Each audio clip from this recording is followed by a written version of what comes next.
All right, so you're going to use this video to break down Article 1 notes, but the Section 1, the first section on there. So you're in the right place if that's what you're looking for. Okay, so today we are learning about Article 1 of the Constitution, the legislative branch. And before we jump in, I wanted to start here. This is the Capitol building in Washington, D.C. This is the actual center of Washington, D.C. You may have seen this before on money or postcards, or maybe you've been to Washington, D.C., or maybe next year on our 8th grade trip you'll come with us to come and visit. The Capitol building is where the legislative branch happens. It's where they do work, and we'll talk about them in a second.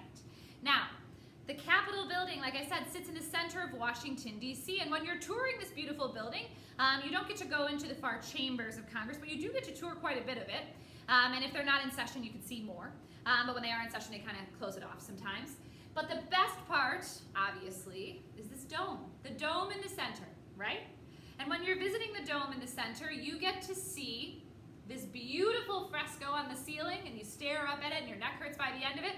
And in the center are a bunch of different historical events painted on the top of the dome, and then at the actual center of the center are these angels. Yes, angels that are supposed to represent the Republic of America. And they're holding up a banner. I know it's kind of hard to see here, but their banner says, E pluribus unum. In Latin, that means out of many, one.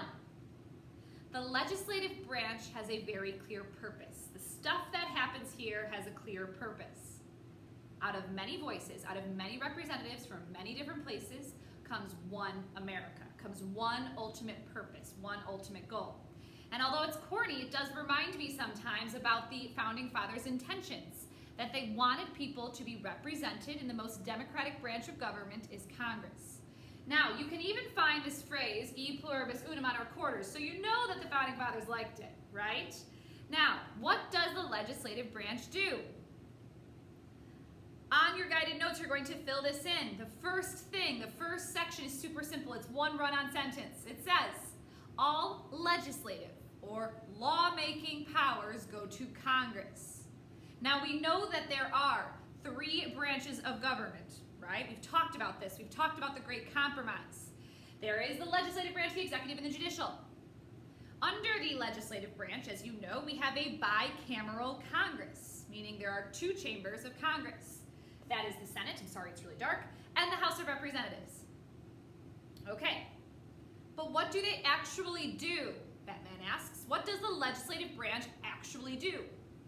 They legislate. Duh. But what does legislate mean?